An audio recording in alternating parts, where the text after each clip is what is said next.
History एक grand stage है जहां करेज, बेट्रियल और डेस्टिनी की स्टोरीज अनफोल्ड होती हैं। इस एरा में एक secret weapon विषकन्या the poison damsel तैयार की गई थी। उसका टच जानलेवा था। एक झोपड़ी में एक मां की सिंपल एडवाइस, किनारों से शुरू करो, हिस्ट्री बदल देती है। फिर टाइटंस का clash, Greek army versus India की राइजिंग पावर और वॉर एलिफेंट्स। यह है चंद्रगुप्त मौर्य की कहानी। मौर्य एम्पायर का राइज अब शुरू होता है। हमारी स्टोरी नॉर्दर्न इंडिया के डस्टी प्लेन्स में शुरू होती है, टायरेंट वेल्थानंद के रूल में। वह एरोगेंट और क्रूर था, यहां तक कि वाइज ब्राह्मण चाणक्य का भी अपमान टैक्सेसता था। कोर्ट से निकाले जाने पर चाणक्य ने नंदा डायनेस्टी को उखाड़ फेंकने की कसम खाई। उसे एक वेपन चाहिए था, ब्लेड नहीं बल्कि एक पर्सन। गांवों की सर्च टैक्सेसते हुए उसे एक लड़का मिला जो राजा राजा खेल रहा था, अपनी उम्र से कहीं ज्यादा समझदारी से झगड़ों को सुलझा रहा था। इस अनाथ चंद्रगुप्त में एक लीडर का टैक्सेसिस्मा था। चाणक्य ने उसमें एक एम्परर को गढ़ने की मिट्टी देखी। उसने लड़के के फोस्टर पेरेंट्स से अप्रोच किया और उसे बॉट प्रॉपर्टी के तौर पर नहीं बल्कि रेवोल्यूशन में एक इन्वेस्टमेंट के तौर पर। इस तरह उस पार्टनरशिप की शुरुआत हुई जिसने इंडिया को हमेशा के लिए बदल दिया। चाणक्य द किंग मेकर को अपना किंग मिल गया था। चंद्रगुप्त, वह लड़का जो राजा खेलता था, अब सच में राजा बनने के रास्ते पर था। उसे आगे आने वाले मुश्किल सफर का कोई अंदाजा नहीं था। सालों की ब्रूटल ट्रेनिंग, लगातार खतरा और बहुत बड़ी जिम्मेदारी। लेकिन एक ऐसे लड़के के लिए जिसके पास कुछ नहीं था, चुना जाना सब कुछ था। शेफर्ड से एम्परर बनने का सफर शुरू हो चुका था। डेस्टिनी को अपना हीरो मिल गया था। क्रांति शुरू हो चुकी थी। नंदा डायनेस्टी के दिन गिने चुने थे और हिस्ट्री कभी वैसी नहीं रहेगी। चाणक्य चंद्रगुप्त को तक्षशिला ले गए, एंशिएंट वर्ल्ड का सबसे बड़ा लर्निंग सेंटर। लेकिन यह कोई ऑर्डिनरी एजुकेशन नहीं थी, यह एक रेवोल्यूशन के लिए ट्रेनिंग थी। चंद्रगुप्त के दिन लगातार प्रैक्टिस से भरे थे, वेपन्स, स्ट्रैटेजी और सर्वाइवल। उसने पैदल, घोड़े पर और यहां तक कि हाथियों पर भी लड़ना सीखा। चाणक्य ने सिर्फ एक सोल्जर नहीं बल्कि एक लिविंग वेपन एस्टैब्लिश किया। दिमाग को भी शार्पेंड, स्टेटक्राफ्ट, इकोनॉमिक्स, लॉ और अर्थशास्त्र के secrets, espionage, diplomacy, reading people, Chandragupta ने सब सीखा। चाणक्य के लेसन्स प्रैक्टिकल थे, अक्सर रूथलेस। एक यूनिक ट्रेनिंग, पॉइजन इम्यूनिटी। उसके खाने में छोटी डोज, असैसिनेशन के खिलाफ रेजिस्टेंस एस्टैब्लिशना। इस खतरनाक प्रोसेस मिथ्रिडाटिज्म ने उसे लगभग इनविंसिबल बना दिया। शेफर्ड बॉय गायब हो गया, एक डिसिप्लिन, स्ट्रैटेजिक लीडर उभरा। चाणक्य ने अपने चेंज के इंस्ट्रूमेंट को जीआरएच लिया था। स्टेज तैयार था, स्टूडेंट रेडी। अब उन्हें बस एक आर्मी चाहिए थी। क्रांति अब भड़कने वाली थी। एक आर्मी को पैसे चाहिए और चाणक्य जानते थे कि यह कहां मिलेगा। नंदा एम्पायर का लेजेंड फियरी ट्रेजर। जासूसों और एक डेयरिंग प्लान के साथ चंद्रगुप्त की टीम ने ट्रेजरी पर रेड मारी, अपने रेबेलियन को फंड किया। उन्होंने सोल्जर्स, मर्सिनरीज और ट्राइबल वेरियर्स को रिक्रूट किया, गोल्ड और फ्रीडम का वादा टैक्सेसते हुए। जल्द ही एक फॉर्मिडेबल फोर्स तैयार थी। जीत के लिए बेताब, चंद्रगुप्त ने पाटलिपुत्र, नंदा कैपिटल पर अटैक किया। लेकिन नंदा आर्मी बहुत बड़ी और एक्सपीरियंस्ड थी। बैटल एक डिजास्टर थी। चंद्रगुप्त की आर्मी कुचल दी गई, तितर-बितर हो गई और लगभग तबाह हो गई। वह और चाणक्य भगोड़े बन गए, छिपे हुए और शिकार किए जा रहे थे। एक नए एम्पायर का सपना टूटता हुआ लग रहा था। ट्रेजर खो गया था, उम्मीद फीकी पड़ रही थी। लेकिन निराशा के इस पल में एक सबक इंतजार कर रहा था। कभी कभी हार सबसे अच्छी टीचर होती है और एक नई स्ट्रैटेजी अब जन्म लेने वाली थी।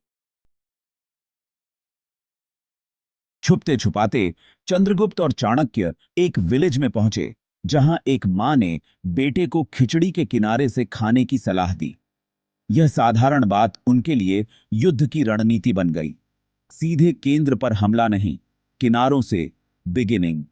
उन्होंने पाटलिपुत्र पर सीधा हमला छोड़ बाहरी प्रांतों पर ध्यान सेंटरित किया। छापामार युद्ध, सप्लाई लाइनों पर हमले और स्थानीय सरदारों को अपने पक्ष में टैक्सेस ना शुरू किया। चंद्रगुप्त ने टैक्सेस इश्मा, चाणक्य ने कूटनीति दिखाई। स्थानीय शासकों को स्वायत्तता और हिस्सेदारी का प्रॉमिस्ड। वे खुद को मुक्ति दिलाने वाले के रूप में प्रेजेंटेड देमसेल्व्स।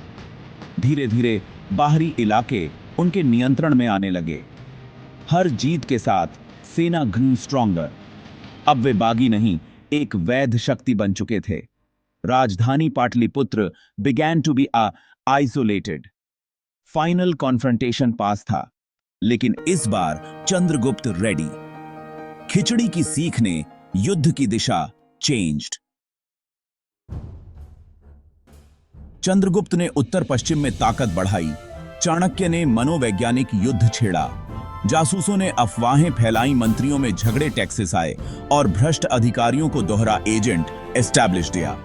चाणक्य का सबसे खतरनाक हथियार था विषकान्या, जहर से रेज्ड गर्ल। इनका एक स्पर्श भी जानलेवा था। इन हथियारों ने दुश्मन के कमानफियरों और मंत्रियों को एलिमिनेटेड। नंद दरबार में डर और अविश्वास स्प्रेड। जब प्रशासन अस्त व्यस्त और बाहरी इलाके हाथ से निकल गए, आखिरी हमला हुआ। चंद्रगुप्त की विशाल सेना ने पाटलिपुत्र का बिसीज्ड।